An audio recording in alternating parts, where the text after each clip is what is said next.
Your love is like a river flowing from my heart. Your love is like a river flowing from my heart.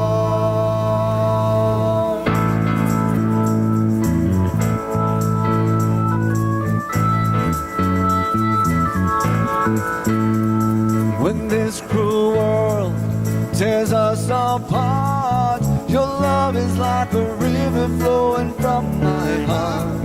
When sharpened words have left their scars, your love is like a river flowing from my heart. And it's overflowing and showing us all how deep and how wide is your love. It never stops, it rages on. Your love is like a river flowing from my heart.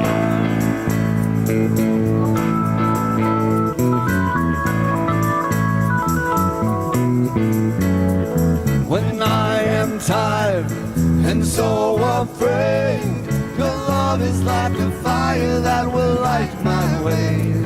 When darkness falls and my vision fades, your love is like a fire that will light my way.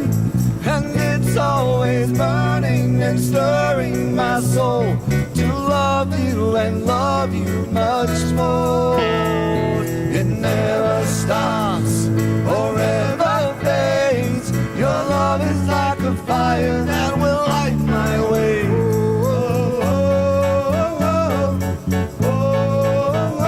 It's never gonna stop.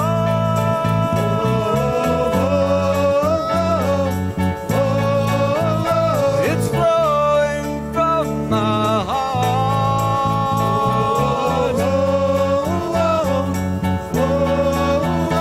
It's never gonna fade.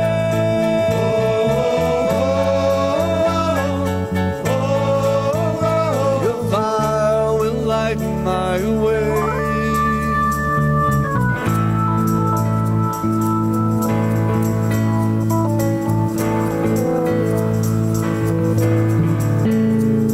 When all my hope and strength is gone, your love is like a rock that I am standing on.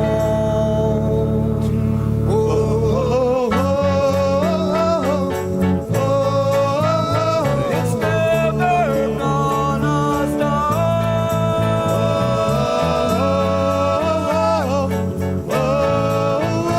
It's flowing from my heart.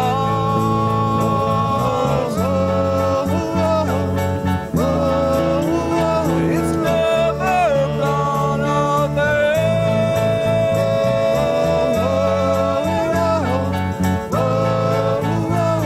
Your love is like a river flowing from my heart.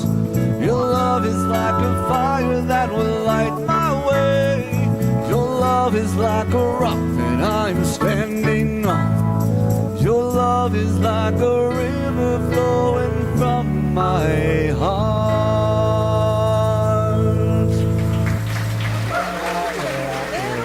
Louder, okay? Good morning, MCC!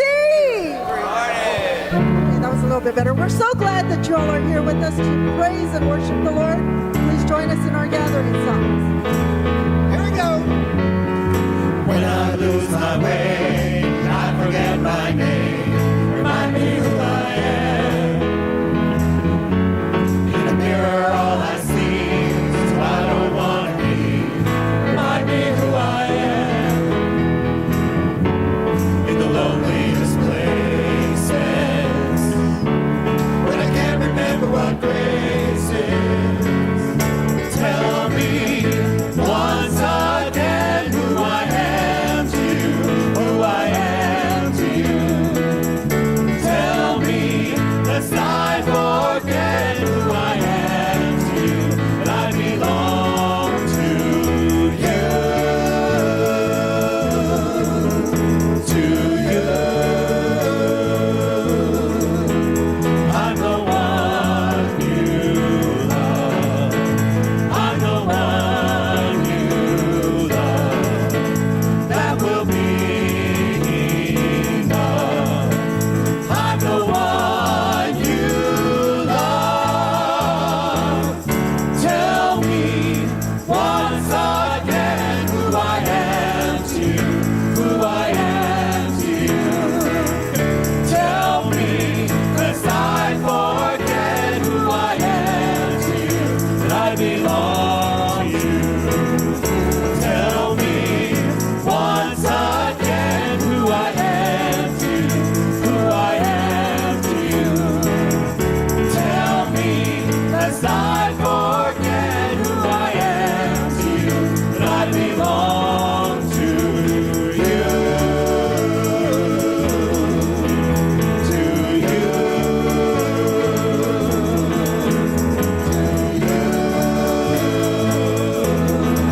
body? Why aren't his feet going? Why is his love not showing them? There is a way. There is a way.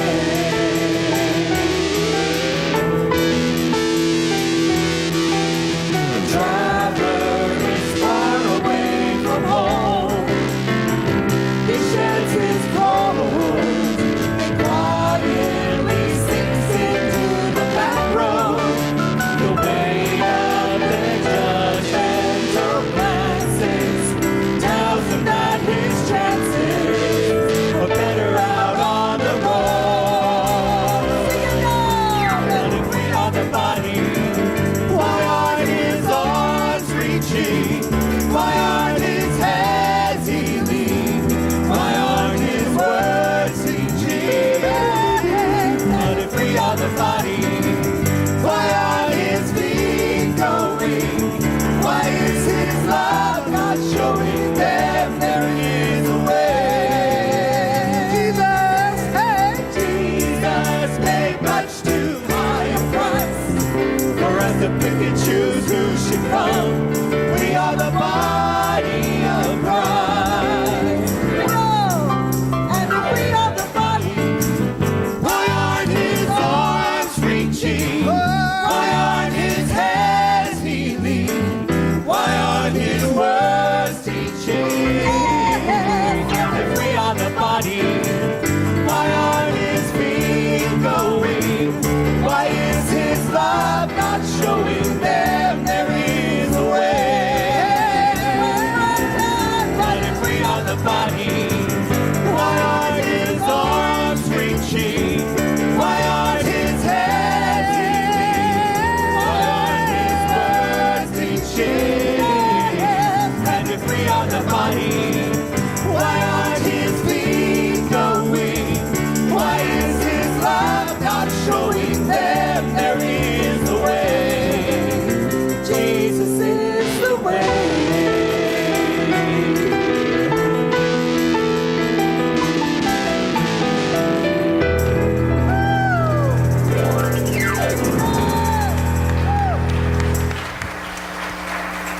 Good job, everyone. Now, please do me a favor and turn to your neighbor and share a sign of God's peace.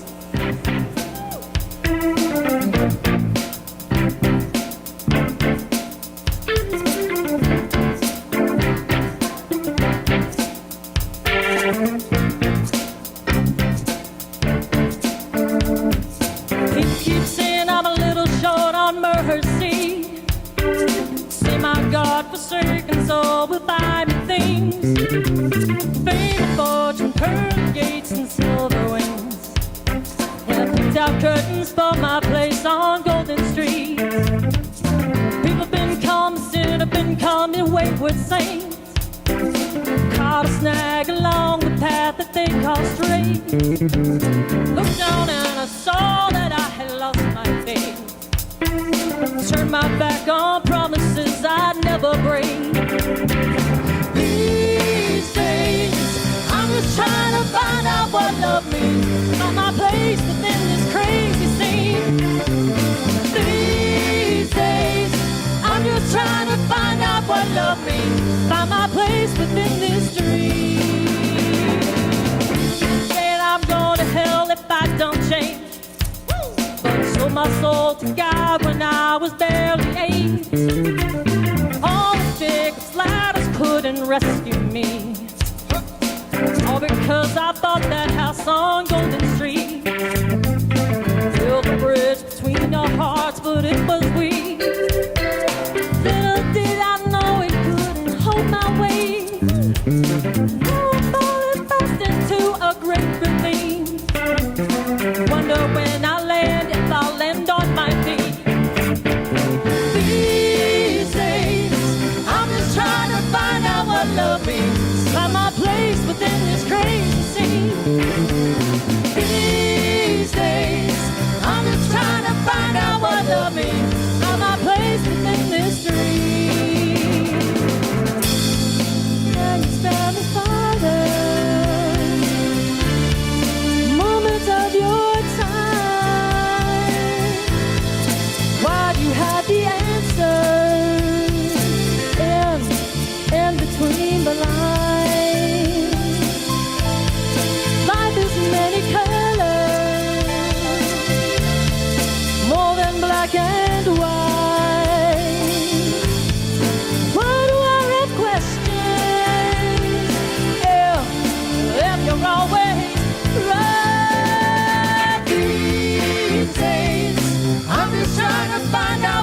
love me. Find my place within this crazy scene. These days, I'm just trying to find out what love means. Find my place within this dream. These days, I'm just trying to find out what love means. Find my place within this crazy scene.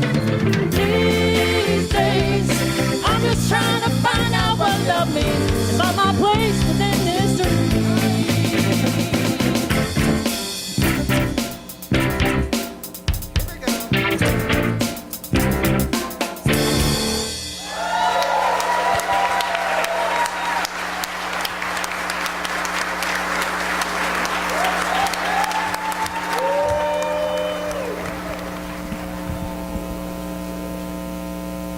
I looked down and I saw that I had lost my faith. Today we will hear two stories which detail faith. We will also hear about the promise that keeping faith offers to us. When we're on a path amid strife and obstacles and enemies, how that by simply keeping faith and trusting in God allows us and gives us hope for everlasting life.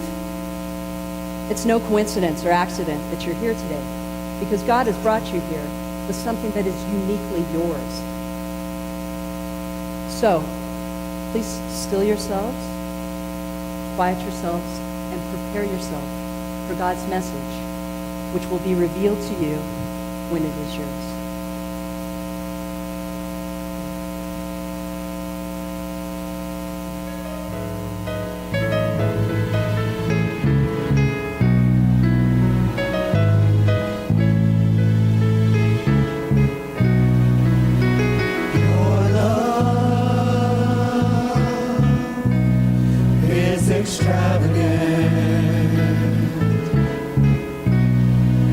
Your friendship is intimate.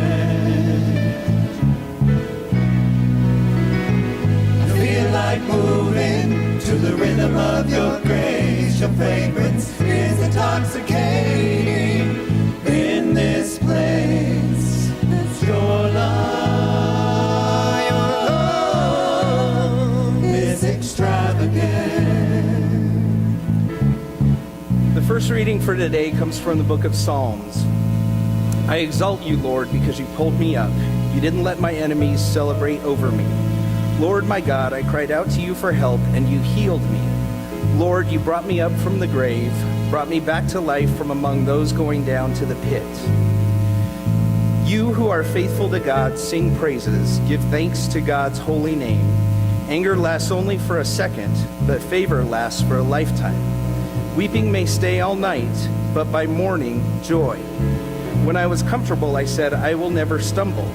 Because it pleased you, Lord, you made me a strong mountain. But then you hid your presence. I was terrified. I cried out to you, Lord. I begged my Lord for mercy. What is to be gained by my spilled blood, by my going down into the pit? Does dust thank you? Does it proclaim your faithfulness? Lord, listen and have mercy on me. Lord, be my helper. You changed my mourning into dancing. You took off my funeral clothes and dressed me up in joy, so that my whole being might sing praises to you and never stop. Lord, my God, I will give thanks to you forever.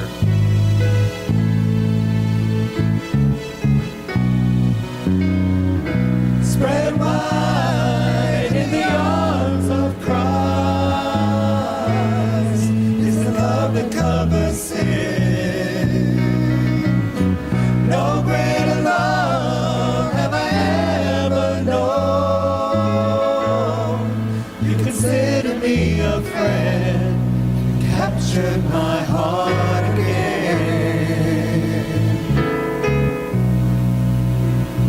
The second reading today comes from the Gospel of Luke. The Lord said, whenever you enter a city and its people welcome you, eat what they set before you. Heal the sick who are there and say to them, God's kingdom has come to you. Whenever you enter a city and the people don't welcome you, go out into the streets and say, as a complaint against you, we brush off the dust of your city that has collected on our feet. But know this, God's kingdom has come to you. Whoever listens to you listens to me.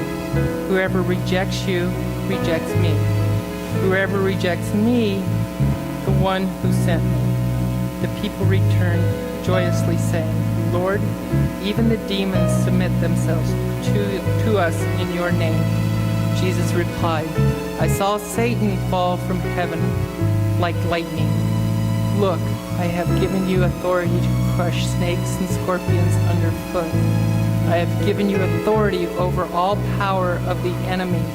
Nothing will harm you. Nevertheless, don't rejoice because the spirits submit to you. Rejoice instead that your names are written in heaven.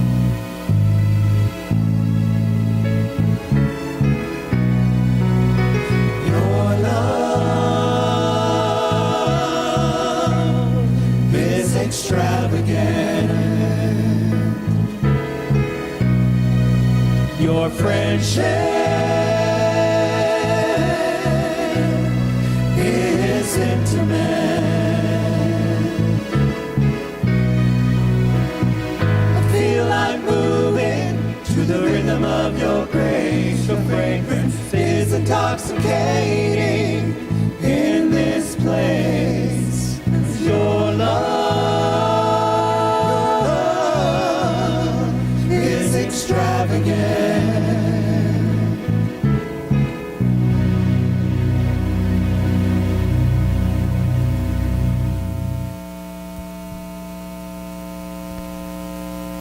Good morning, everyone. What a wonderful opportunity to be able to speak to you on this holiday weekend. Thank you so much for coming and allowing me to share my message. Well, when I was a little boy, I think that was taken in 79 or 80. That's how I looked for a really long time, to be honest with you. In fact, if I lopped off my hair, I think I still look about the same way, except for wrinkles and stuff. And at that time, when I was an elementary age kid, I figured that maybe I was a little boy. Maybe God had gotten it wrong, and I was kind of born inside of the wrong body. I mean, after all, should any little girl be able to climb trees as well as I did? There certainly weren't any in the neighborhood and the various rentals that we inhabited while I was growing up. And when I would visit my grandmother out of state in rural areas, why was I the one who was always able to climb up to the tops of barns or get inside of an old abandoned combine? I was the only little girl who I knew who did that. So I just started thinking myself as one of the other boys until I was 12 and a half. And then with whatever hormonal surge tend to happen with puberty, I realized, whoa, this is different. And I'm different. But that's a long story, and it would take much more than 15 or 20 minutes to get through, so it's not my message today, or the one that I'm called to give to you today. The story from my message today is the story of my only brother, Patrick Michelson, who, like my father and like me, looks exactly like this guy, Michael Michelson. We all have a very strong family resemblance. This was taken to my dad in like 1962, about 12 years before I ever came on the scene or was a glint in his eye. And if you look at my dad, and then you look at me, and then you look at my own son, Anselin, you can see those Michelson genes are pretty strong. Or maybe it's just like an experiment, like in genetic cloning or something. Anyway, I want to tell you the story today of my brother Patrick. And because I think that resonates and ties together the readings quite well, and I hope there's something in it that resonates for you while you're here today listening to my sermon. You should know before I begin that I speak a lot in public for work. I work in mental health, but I do some seminars and meetings and things of that nature, but I'm always allotted a minimum of 45 minutes. And so this is a privilege, but it's also super scary. When Jim approached me with this, I thought, oh my gosh, that is like 12 times less than a lot of things that I do when I give 2 to 3 hour seminars. So I'm hoping there's not a lull. I'm very vulnerable right now. Not only have I never told this story of my brother from start to finish, and it's something that I tend to avoid, to be honest with you, because it's painful, but it's also something that compressing into 15 or 20 minutes is going to be kind of difficult. So bear with me as I tell you this tale that is very true and is my most vulnerable moment to date, but I felt that it was important, especially when I got the Psalm, and I read through Psalm 30, and I could tell that kind of spanned human emotion. You have anger, you have avoiding pits, you have almost like rage and weeping and wondering what's next, and the presence of God being hidden. And I thought, boy, I've felt that before. So I hope that this story is something that lets you know where I was coming from. So that's me at 9. I was the only kid in my family for lots of years. And I learned when I was 8 that my mother was pregnant. And it was really exciting to know that I was going to have a sibling. So when I was 9, my brother was born, and it was just a funny dynamic, us being so far apart in age, because a 9-year age difference has a unique dynamic. So he was kind of like my mascot. Yeah, I said this morning, like a sidekick, kind of, you know, and I have pictures of him that I didn't bring where I would just pose him. Poor little guy. Like, I think I made him sit up at 5 or 6 months, and I'd just stick stuffed animals on him and take pictures of him with my Instamatic. So I loved him, but he was kind of like something that was mine, and I was always with him as an infant. When he would cry in the middle of the night, I was often the one who first heard him, and I would run upstairs, depending on where we lived at the time, and get him a bottle and get him out of his crib and get him back down to sleep. He was somebody that just was such a warm, generous, and beautiful little child that I loved being with him. Very different than other members of my family, and very different from me. He was like a ray of light in our family. Because of all these wonderful characteristics and what he meant to all of us, he grew to be an amazing preschooler. He was contemplative, warm, and generous with a beautiful nature, and he always saw things that others didn't see. And something that was unique to him, and none of our other family members tend to do this, is he would talk about God all the time, referring to her as she. I remember he would often, when we finally did buy our house and stopped moving, sit out and watch the sunset over the mountains. I grew up here, and he would say, "She wants me to see this." And I'd say, "Who wants you to see what?" And he'd say, "God does." And he talked about it from a place of deep faith. It was something that was integral to who he was. Just an amazing, amazing child. And I'm lucky to have known him and to have grown up with him as long as I did. He was a welcoming soul, very gentle, and with great depth. Now, I'm not going to tell you that we never fought. That would not be true. And I think in this position especially, I should probably not tell something that's not true. But that wouldn't be good. But one of the stories I want to relate to you, when I was probably about 13, I just wanted to read. I was in my teenage angst and stuff like that. And and that's a great mullet, right? I did look like that for a long time. And I wanted him out of my room, and he kept coming in and out of my room. I'm like, "I'm reading. You're breaking my concentration." I probably said some more colorful things that, again, are not appropriate for here. And finally, I just went to the door, one of the last times he busted in, and I said, "And you need to stay out." I turned around, but I didn't have a lock on my room door. He lunged in, jumped onto my back, wrapped his serpent legs around me and was holding me, and then had me in a headlock with one hand and was pulling on my eyelid over my head with the other.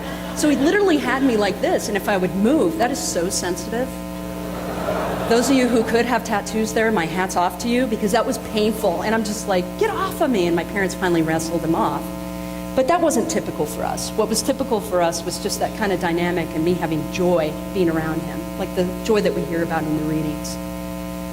So I'm going to take you up to 1988 now, and it's about then. But it's about 3 months after that, 3.5 months to be exact. And I was just going to turn 14. It was really cool because I had a planning day off from school. It meant that Monday, where my birthday fell in 1988, when I would turn 14, I would have off from school. And my brother would have started school the following fall, having a late fall birthday like I do. And I was just playing outside with him and my then best friend, and we were super bored. We were just kind of waiting around, doing nothing, staying out of the house because my parents were watching football and they did not want us in the house. So he was torturing us, as little brothers sometimes do. And my best friend, who actually the following summer would become my first girlfriend, as I did my own journey with my sexuality, said, "Let's just get out of here. Let's walk up to the park or something like that, because this is super boring." And I said, "Oh, I don't want to." I was teenagey and in my slippers, hadn't showered. And she said, "No, we need to get out of here." And I said, okay, all right, we'll go. So I turned around to go back in the house because I hadn't showered. I hadn't readied myself for anything in particular on this lazy Sunday, the day before my 14th birthday. And she said, where are you going? And I said, well, I don't want to walk to the park in slippers. And she said, wouldn't that be funny if like we're walking around the park and you're in slippers? And those slippers would be what I would remember not changing out of for years and years to come. And to be 100% honest with you, as I went through Polaroids, Instamatics, and all of the pictures with my parents readying myself last week for this message, I could still remember those slippers. Because had I changed out of them, time would have been in a different place. And like we heard in the reading, the presence of God, I thought at the time, might not have been hidden from me. So I didn't change out of slippers. We tried to walk up to the park.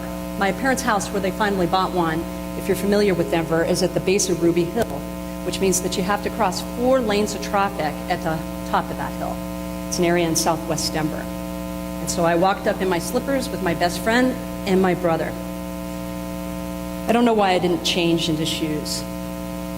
And it would finally, as I would walk across my grief journey that I'm on still, I think today, it would be just anger that only lasts a second, like we hear in the readings today.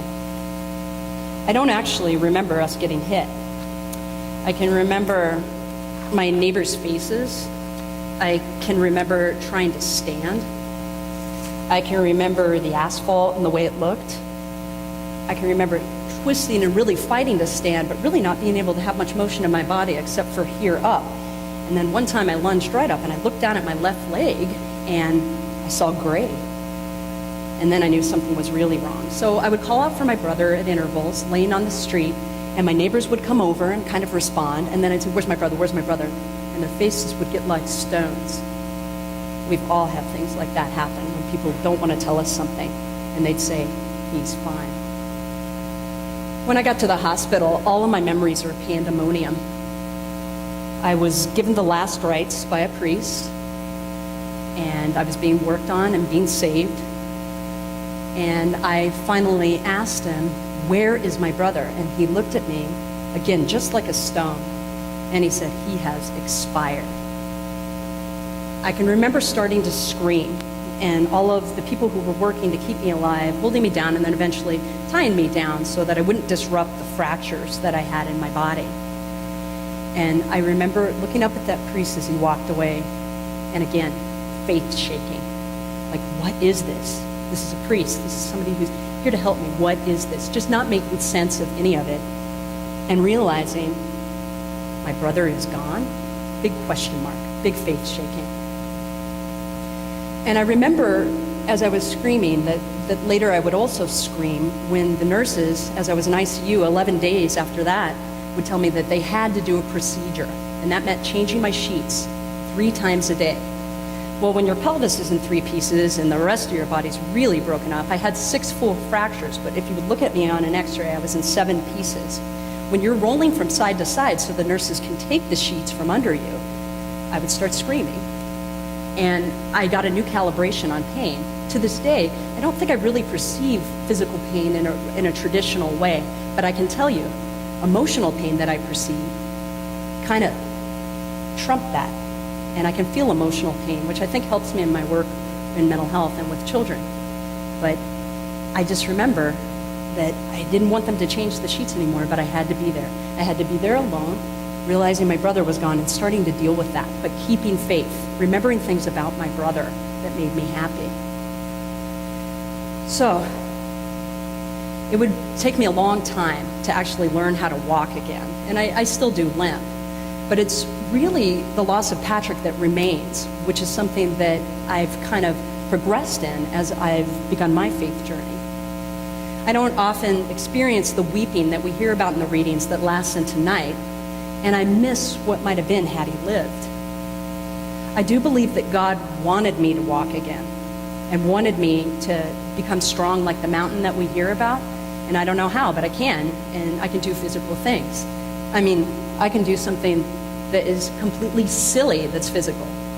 Who gets electrocuted? Who signs up for that? who runs through a field in a race and gets electrocuted.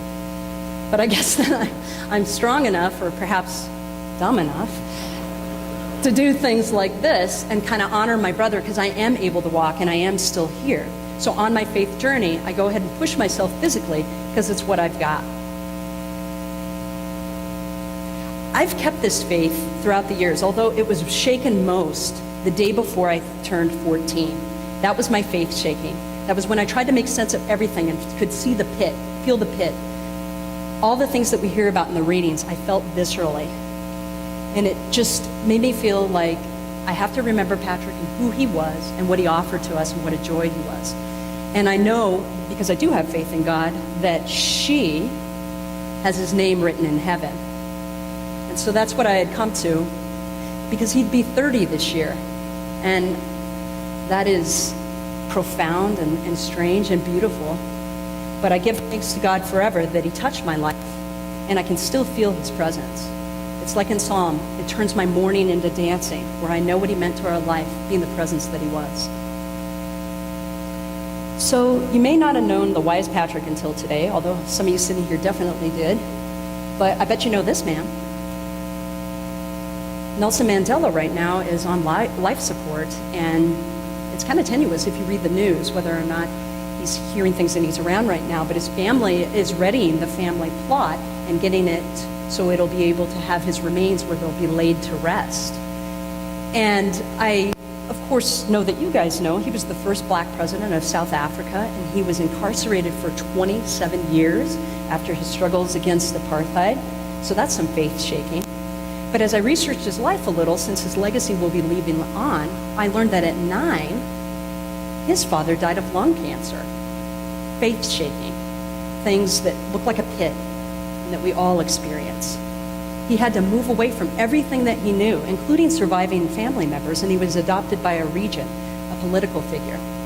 And then at the age of 16, when he began the traditional manhood rights that are part of the South African culture, he began hearing about, yeah, you're becoming a man, but you're not really an equal man. The white man is the man who is seen as having power in our culture. And he thought, what? And he started thinking about apartheid and how being so separated like that, not being seen as a man, was something that he would fight against. And he did so non-violently for 20 years. And he also earned the Nobel Peace Prize in 1993. But he knew about faith shaking from 9, from 16, and from that time on.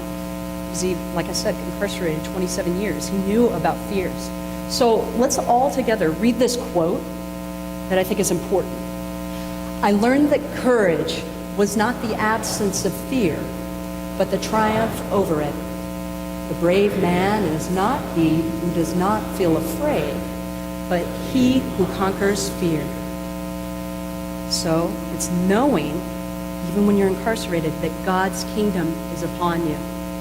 That even when your road is terrifying and all you see is the pit, keeping faith when all seems lost. There are so many scary tests in all of our lives.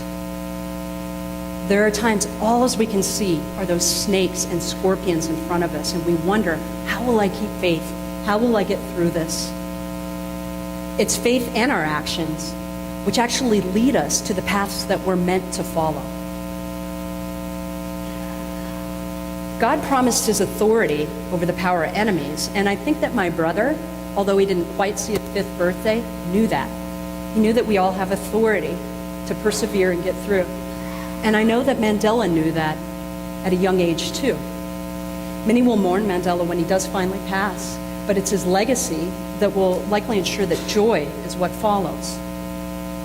It's the courage that Jesus' followers also illustrated when they would have to travel from town to town, preaching the good news to people who may even be super hostile to them. They didn't know if they'd be fed, like we heard in the readings. They didn't know if they'd have a place to sleep, but they had to keep on the path of faith and preaching the good news. I think some people just have that, and they have that at a very young age. So sometimes we have to just keep faith, knowing that the promise is that our names are written in heaven, and the names of others who we've lost, who we loved. So before I do leave you this morning, I want us to watch a clip from Brene Brown. She is a social worker, and she has a PhD in social work, but she's also a professor. And she writes about all of these topics that I've been talking about today, such as vulnerability, doubt, inspiration, and faith. We might hear the audio track.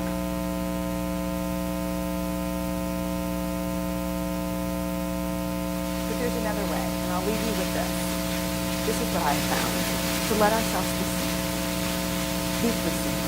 Vulnerably seen. To love with our whole hearts, even though there's no guarantee. And that's really hard. I can tell you as a parent, that's excruciating difficult.